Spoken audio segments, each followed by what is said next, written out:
ಕರ್ನಾಟಕದ ಮನೆ ಮಾತಾಗಿದ್ದಂತಹ ಬಿಗ್ ಬಾಸ್ನ ಮಾಜಿ ಸ್ಪರ್ಧೆ ರಜತ್ ಗೌಡ ಅವರ ಒಂದು ರೀಲ್ಸ್ ಅನ್ನ ಮಾಡಿದ್ರು.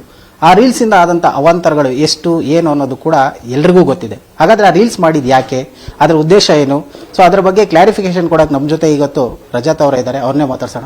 ಸರ್ ನಮಸ್ತೆ. ಒಂದು ರೀಲ್ಸ್ ಮಾಡ್ತೀರಾ, ಸೊ ಆ ರೀಲ್ಸ್ ನಿಂದ ಆದಂತಹ ಅವಾಂತರಗಳೆಲ್ಲ ಕೂಡ ಗೊತ್ತಿದೆ. ಏನ್ ಹೇಳ್ತೀರಾ ಸರ್ ಆ ರೀಲ್ಸ್ ಬಗ್ಗೆ? ಸರ್, ಅವಾಂತರ ಆಗುತ್ತೆ ಅಂತ ದೇವರಣಿಗೂ ನಮ್ಮ ತಲೆಯಲ್ಲಿ ಇರಲಿಲ್ಲ. ಏನೋ ಮಾಮೂಲಿ ರೀಲ್ಸ್ ಮಾಡೋಣ ಅಂತ ಇತ್ತು, ಮಾಡಿದ್ವಿ.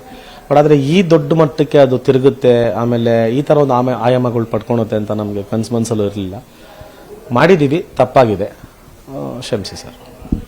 ಬಿಗ್ ಬಾಸ್ ಮನೆಯಲ್ಲಿ ವೈಲ್ಡ್ ಕಾರ್ಡ್ ಎಂಟ್ರಿ ಆಗ್ತೀರಾ, ಅಷ್ಟೇ ದಿನಗಳ ಕಾಲ ಇರ್ತೀರಾ, ಮತ್ತು ಒಂದು ರೀಲ್ಸ್ ಇಂದ ಎಂಟೈರ್ ಕರ್ನಾಟಕ ಮನೆ ಮಾತಾಗ್ಬಿಡ್ತೀರಾ. ಸೊ ಯಾವ್ದು ಸರ್ ಪಬ್ಲಿಸಿಟಿ ಜಾಸ್ತಿ ಆಯಿತು, ಯಾವ್ದು ಬೇಜಾರಾಯಿತು ಸರ್ ನಿಮಗೆ? ಸರ್, ಬೇಜಾರು ಅನ್ನೋದೇನಿಲ್ಲ ಸರ್. ಇವಾಗ ಪಬ್ಲಿಸಿಟಿ ಅಂತ ನಾವು ಇದನ್ನು ತಗೊಳಲ್ಲ, ನಮ್ಮ ಕಡೆಯಿಂದ ತಪ್ಪಾಗಿತ್ತು. ಅದನ್ನ ನಮಗೇನು ಒಂದು ಖುಷಿ ಅಂದರೆ ಜನ ನಮ್ಮ ಪರ ನಿಂತರು. ಯಾಕಂದರೆ ಇದನ್ನು ಇಷ್ಟು ದೊಡ್ಡ ಮಾಡೋ ಅವಶ್ಯಕತೆ ಇರಲಿಲ್ಲ, ಯಾಕೆ ಮಾಡ್ತಾ ಇದ್ದಾರೆ ಅಂತ ಪ್ರತಿಯೊಬ್ಬರು ಬಾಯಲ್ಲೂ ಬಂದಿದ್ದು ಕೇಳಿ ತುಂಬ ಖುಷಿ ಆಯಿತು. ಬಟ್ ಕೆಲವೊಂದು ಮಾಧ್ಯಮಗಳು ಮಾತಾಡಿದ್ದು, ಮಾಧ್ಯಮಗಳು ಅಂತ ಹೇಳಕ್ಕೆ ಹೋಗಲ್ಲ, ಯಾಕಂದರೆ ಇವಾಗ satellite channels are different, YouTube channels are different. So ಹಂಗಿದ್ದಾಗ ಯಾವುದೋ ಒಂದು ಯೂಟ್ಯೂಬ್ ಚಾನಲ್ಲು ತುಂಬ ಅವಹೇಳನ ಥರ ಮಾತಾಡಿದ್ದಾಗಲಿ, ಇಲ್ಲ ಅವಾಚ್ಯ ಶಬ್ದಗಳಿಂದ ಮಾತಾಡಿದ್ದಾಗಲಿ, ಅದೆಲ್ಲ ತುಂಬ ಹರ್ಟಿಂಗ್, ಡಿಸ್ಟರ್ಬಿಂಗ್ ಆಗಿತ್ತು. ಯಾಕಂದರೆ ಎಜುಕೇಟೆಡ್ ಜರ್ನಲಿಸಮ್ ಅನ್ನೋದು ಕಲ್ತ್ಕೊಬೇಕು ಎಲ್ಲರೂ. Journalism is something very beautiful. ಅದನ್ನ ಹೆಂಗ್ ಮಾಡಬೇಕು, ಹಂಗೆ ಮಾಡಬೇಕು ಅನ್ನೋದು ಕಲಿಬೇಕು.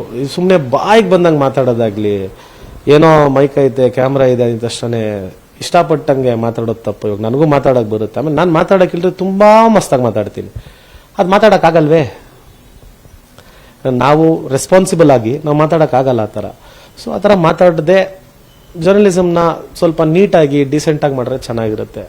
ಯಾಕಂದ್ರೆ ನಮಗೂ ತುಂಬ ಡಿಸ್ಟರ್ಬಿಂಗ್ ಆಗಿರುತ್ತೆ. ಅದು ತಪ್ಪೇ ಮಾಡಿದೆ, ಯಾವುದೋ ಒಂದು ರೀಲ್ಸ್ ಮಾಡಿದ್ದಕ್ಕೆ ಇಷ್ಟು ದೊಡ್ಡ ಮಾಡೋ ಅವಶ್ಯಕತೆ ಏನಪ್ಪ ಇತ್ತು ಅಂತ ಎಲ್ಲರಿಗೂ ಕ್ವಶನ್ ಮಾರ್ಕ್ ಬರುತ್ತಲ್ಲ.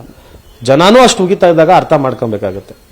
ಸರ್, 11 ವರ್ಷಗಳ ಒಂದು ಫ್ರೆಂಡ್ಶಿಪ್ ವಿನಯ್ ಮತ್ತೆ ರಜತ್ ಅವ್ರದ್ದು ಒಂದು ರೀಲ್ಸ್ ಇಂದ ಎಷ್ಟು ಮಟ್ಟಿಗೆ ಡ್ಯಾಮೇಜ್ ಆಯ್ತು? ಈಗ ಅವರು ಏನ್ ಹೇಳಿ ಅಂದ್ರೆ ನಿಮ್ ಜೊತೆ ಕಾಂಟ್ಯಾಕ್ಟ್ ಅಲ್ಲಿದಾರ, ಏನ್ ಹೇಳ್ತೀರಾ ಸರ್? ಸರ್, ಒಂದು ವಾರ, ಒಂದು 3-4 ಡೇಸ್ ಬ್ಯಾಕ್ ವರ್ಗು ಕಾಂಟ್ಯಾಕ್ಟ್ ಅಲ್ಲೇ ಇದ್ದ. ಆಮೇಲೆ ನಾನೇನೋ ಕೋಪದಲ್ಲಿ ಏನೋ ಒಂದು ಮಾತಾಡಿದೆ, ಅವಾಗಿಂದ ಸ್ವಲ್ಪ ಮಾತುಕತೆ ಸ್ಟಾಪ್ ಆಗಿದೆ. It's okay, I am always open. ಇವಾಗ ಹತ್ತೊಂದೊಂದು ಫ್ರೆಂಡ್ಶಿಪ್ ಇದೊಂದು ರೀಲ್ಸಿಂದ ಹೋಗ್ಬಿಡುತ್ತೆ ಅಂದರೆ ಅದು ಸುಳ್ಳು. ಅವನಿಗೂ ಮನ್ಸಿಗೆ ಏನು ಬರುತ್ತೋ ಅದನ್ನು ಮಾಡಲಿ, ಮಾಡಿದ್ಮೇಲೆ will talk. Bigg Boss contestant ಆಗಿದ್ರಿ, ಹೊರಗಡೆ ಬಂದ್ರಿ, ಈ ಇನ್ಸಿಡೆಂಟ್ ಎಲ್ಲ ಆದ್ಮೇಲೆ ಸುದೀಪ್ ಸರ್ನ ಮೀಟ್ ಮಾಡಿದ್ರ, ಏನ್ ಹೇಳಿದ್ರು ಸರ್? ಮಾತಾಡ್ಸಿದ್ದೀನಿ ಸರ್, ಮೀಟ್ ಮಾಡಿದ್ವಿ. ಸುದೀಪ್ ಸರ್ ವಾಸ್ ಲೈಕ್ ಬೇಕಂತ ಮಾಡಿದ್ದಲ್ಲ ಅಂತ ನನಗೂ ಗೊತ್ತು. ನೆಕ್ಸ್ಟ್ ಟೈಮ್ ಇದನ್ನು ರಿಪೀಟ್ ಮಾಡಬಾರ್ದು. ಆಯ್ತು ಸರ್, ಸರಿ. ಆ ರೀಲ್ಸ್ ಮಾಡಿದ ಉದ್ದೇಶ ಏನು? ಮತ್ತೆ ಡ್ರೆಸ್ ಎಲ್ಲ ದರ್ಶನ್ ಸರ್ ಅವರದ ಒಂದು ಫಿಲಂ ನೇಮ್ ಎಲ್ಲ ಇಟ್ಟಿದ್ರಿ, ಸೊ ಅದು ಮಾಡಿದ ಉದ್ದೇಶ ಏನಿತ್ತು ಸರ್? ಸರ್, ಮಾಡಿದ ಉದ್ದೇಶ ಏನಿಲ್ಲ, ಚಾನಲ್ ಅವ್ರನ್ನ ಕೊಟ್ಟರು ಮಾಡಬೇಕು ಅಂತ. ಬಟ್ ನಾನು ಪ್ರತಿ ಸತಿ ಶೂಟ್ ಮಾಡೋವಾಗ, ಪ್ರತಿ ಸತಿ ನಾನು ಕಾಸ್ಟ್ಯೂಮ್ ಅಂತ ಕೊಟ್ಟಾಗ ನಾನು ಇನೋವೇಟಿವ್ ಆಗಿ ಟ್ರೈ ಮಾಡ್ತಾ ಇದ್ದೀನಿ. ಆಫ್ಟರ್ ಬಿಗ್ ಬಾಸ್ ಏನಾದರೂ ಒಂದು ಡಿಫ್ರೆಂಟಾಗಿ ಮಾಡೋಣ, ಡಿಫ್ರೆಂಟಾಗಿ ಲುಕ್ ಕೊಡೋಣ ಅಂತ. ಸೊ ಆ ಥರ ಡಿಫ್ರೆಂಟಾಗಿ ಮಾಡೋಣ ಅಂತ ಒಂದು ಲುಕ್ಕಿಂದ ಬಂದಿದೆ ಈ ಕಾಸ್ಟ್ಯೂಮೇ ಹೊರತು ಏನೋ ಮಾಡಲೇಬೇಕು, ಇಲ್ಲ ಯಾರಿಗೋ ಹರ್ಟ್ ಮಾಡಬೇಕು, ಯಾರಿಗೋ ಟಾಂಗ್ ಕೊಡಬೇಕು, ಅದೆಲ್ಲ ನನ್ನ ಮನಸ್ಸಲ್ಲಿ ಏನೂ ಇರಲಿಲ್ಲ.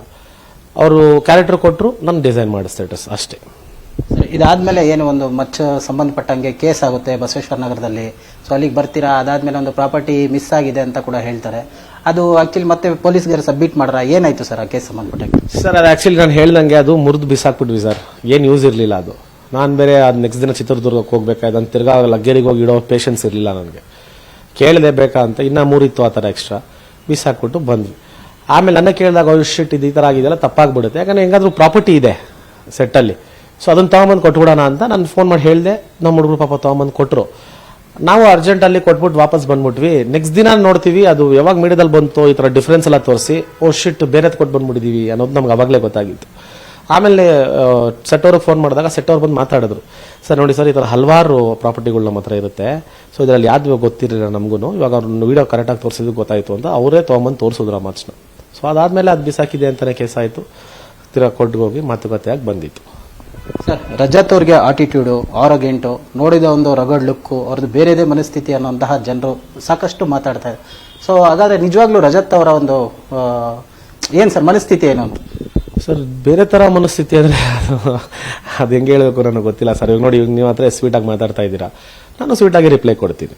ಇವಾಗ ನೀವು ನಾ ಹತ್ರ ಅರೋಗೆಂಟ್ ಆಗಿ ಮಾತಾಡೈತೆ, ನಾನು ಆರೋಗೆನ್ಸಿ ತೋರಿಸ್ಬೇಕು, ನಾನು ಸುಮ್ಮನೆ ತೋರ್ಸೋಕೆ ನನಗೇನು ಹುಚ್ಚ ಸರ್? ಆಮೇಲೆ I love the way I am. ನಾನು ಹಿಂಗೆ ಇರಕ್ ತುಂಬಾ ಖುಷಿ ಪಡ್ತೀನಿ. ನಾನು ಹಿಂಗೆ ಇರಕ್ ಬಿಟ್ಬಿಡಿ. ಯಾಕಂದ್ರೆ ನಾನು ಯಾರಿಗೂ ಸುಮ್ನೆ ದುರಂಕಾರ ತೋರಿಸ್ದವನು ಅಲ್ಲ, ಬೇರೆಯವ್ರ ಹತ್ರ ದುರಂಕಾರದಲ್ಲಿ ಮಾತಾಡ್ದವನು ಅಲ್ಲ, ಆಮೇಲೆ ಯಾರಿಗೋ ಹರ್ಟ್ ಮಾಡೋ ತರ ನಡ್ಕೊಂಡು ವೆರಿ ಫನ್ ಲವಿಂಗ್ ಗೈ. ನಾನು ತುಂಬಾ ಜನರನ್ನ ಪ್ರೀತಿಸೋಕೆ ತುಂಬಾ ಇಷ್ಟ ನನಗೆ. I have a huge lot of friends circle in my life. ಹಂಗಿದ್ದಾಗ ನಿಮಗೆ ನನ್ನ ಜೊತೆ ಬಂದು ಪಳಗಿ ಆಮೇಲೆ ದುರಹಂಕಾರ ಅಂದ್ರೆ ಅದು ಬೇರೆ ವಿಷಯ. ಏನು ಗೊತ್ತೇ ಇರಲ್ಲ ನನ್ನ ಬಗ್ಗೆ, ಎಲ್ಲೋ ಕೂತ್ಕೊಂಡು ಇವನಿಗೆ ದುರಹಂಕಾರ, ಇವನು ಅಂತವನು ಇಂಥವನು ಬೇಡ. ಫಸ್ಟ್ ನನ್ನ ಬಗ್ಗೆ ತಿಳ್ಕೊಳ್ಳಿ, ಆಮೇಲೆ ಮಾತಾಡಿ. ಒಂದು ಏನಂತ ಹೇಳಿದ್ರೆ ಇದೇನು ಕಾಕತಾಳೀಯವೋ ಅಥವಾ ಏನಂತಲ್ಲ, ಬಿಗ್ ಬಾಸ್ ಮನೆಗೆ ಹೋಗಿ ಬಂದ 4 ಜನ ಸ್ಪರ್ಧಿಗಳು ಪರಪ್ನಗರ ಜೈಲಿಗೆ ಹೋಗಿ ಬಂದ್ರು. ಸೊ ಅದು ಸರ್ ಇದನ್ನೇ ಜಗದೀಶ್ ಅವರು ಹೇಳಿದ್ರು ಒಳಗೆ. ಬಿಗ್ ಬಾಸ್ ಸ್ಪರ್ಧಿಗಳೆಲ್ಲ ಇಲ್ಲೇ ಇದೀವಿ ನಾವು ಆಲ್ಮೋಸ್ಟ್ ಅಂತ ನಾವು ನಗಾಡ್ತಾ ಇದ್ವಿ. ಸುಮ್ಮನೆ ಸರ್ ನಾವು ನಾಳೆ ಹೋಯ್ತೀನಿ, ಇನ್ನೂ 4 ತಿಂಗಳು ಬೇಕು ಆಚೆ ಬರೋಕ್ಕೆ ಅಂತ. ಸೊ ಅದೇನೋ ಗೊತ್ತಿಲ್ಲ ಸರ್.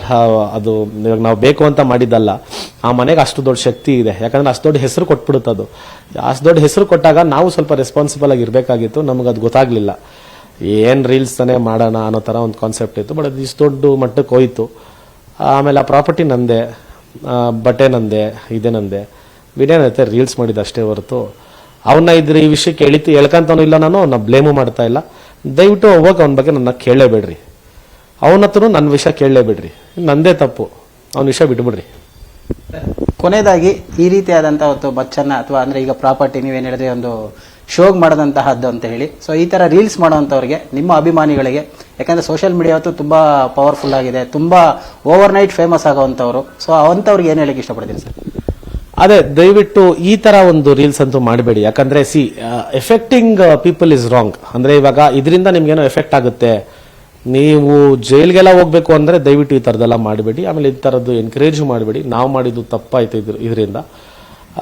ನಿಮ್ಗೇನಾದ್ರೂ ನನ್ನಿಂದ ಕಲಿಬೇಕು ಅಂದ್ರೆ ಇದನ್ನ ಮಾತ್ರ ಮಾಡಬೇಡ್ರಿ ಅಂತ ಹೇಳಕ್ ಇಷ್ಟಪಡ್ತೀನಿ. ಆಮೇಲೆ ನೀವು ಹೇಳ್ದಂಗೆ ಇನ್ಸ್ಟಾಗ್ರಾಮ್ ಅಲ್ಲಿ ಓವರ್ ನೈಟ್ ಫೇಮಸ್ ಆಗಿದ್ರೆ ಆ ತರ ಕೋತ್ಗಳನ್ನ 1000 ನೋಡ್ತಾ ಇದೀವಿ ನಾವು ಡೈಲಿ. ಕೋತಿ ಆಟ ಆಡ್ತಾರೆ ಅಂದ್ರೆ ಅಷ್ಟಿಷ್ಟು ಆಡಲ್ಲ. ಆ ತರ ಆದ್ರೂ ಫೇಮಸ್ ಆಗ್ಬಿಡೋಣ. ಈ ತರ ಮತ್ತೆ ಬೇಡ. ಇದು ಕೆಟ್ಟದು. ಕೊನೆಯದಾಗಿ ಈ ಒಂದು ಬಿಗ್ ಬಾಸ್ ಕಂಟೆಸ್ಟೆಂಟ್ ಆಗಿ ಬಂದ್ರಿ, ಎಲ್ರಿಗೂ ಬಹಳಷ್ಟು ನಿರೀಕ್ಷೆ ಇತ್ತು. ತುಂಬಾ ಜನ ನಿಮ್ಮ ಅಭಿಮಾನಿಗಳು ಚಾಂಪಿಯನ್ ಆಗಿ ಬರಲಿ ಅಂತ ಹೇಳಿ ಆಶಿಸಿದ್ರು. ನಿಮ್ಮನ್ನು ಮೀಟ್ ಮಾಡಕ್ಕೆ ನೀವು ಜೈಲಿಗೆ ಹೋಗುವಂತ ಸಂದರ್ಭದಲ್ಲೂ ಕೋರ್ಟ್ ಹತ್ರ ಕೂಡ ಬಂದಿದ್ರು.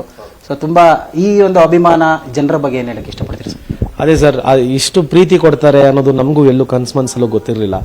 ಯಾಕಂದ್ರೆ ಕೋರ್ಟ್ ಹತ್ರ ನಮ್ಮನ್ನ ಹುಡುಕೊಂಡು ಟೈಮಿಂಗ್ ಕೇಳ್ಕೊಂಡು ಯಾರ್ಯಾರ ಹತ್ರ ಟಚ್ ತಗೊಂಡು ಬಂದ್ರೋ ಗೊತ್ತಿಲ್ಲ. ಬಟ್ ಅಷ್ಟು ಜನ ಕೋರ್ಟ್ ಹತ್ರ ಬಂದಿದ್ದು ತುಂಬಾ ಖುಷಿ ಆಯ್ತು, ಮಾತಾಡ್ಸಿದ್ ಖುಷಿ ಆಯ್ತು.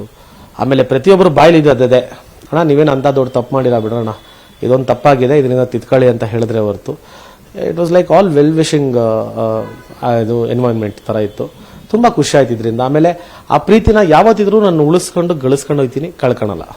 ಸರ್ ನೆಕ್ಸ್ಟ್ ರಜತ್ ಅವರ ಪ್ರಾಜೆಕ್ಟ್ಗಳು ಏನೇನಿದೆ, ಸೊ ಏನ್ ಮಾಡ್ತಾ ಇದ್ರೆ ಸರ್? 2 ಮೂವಿ ಆಗ್ಲೇ ಲೈನ್ ಅಪ್ ಆಗಿದೆ ಸರ್. ಅದು ಒಳ್ಳೆ ಬ್ಯಾನರೇ, ಅದು ಶಾರ್ಟ್ಲಿ ಅನೌನ್ಸ್ ಮಾಡ್ತೀವಿ ನಾವು. ಇವಿಷ್ಟು ಬಿಗ್ ಬಾಸ್ನ ಮಾಜಿ ಸ್ಪರ್ಧಿ ರಜತ್ ಅವರ ಮಾತುಗಳು. ಕ್ಯಾಮರಾ ಪರ್ಸನ್ ರವಿ ಜೊತೆ ವೆಂಕಟೇಶ್, ಪವರ್ ಟಿವಿ, ಬೆಂಗಳೂರು.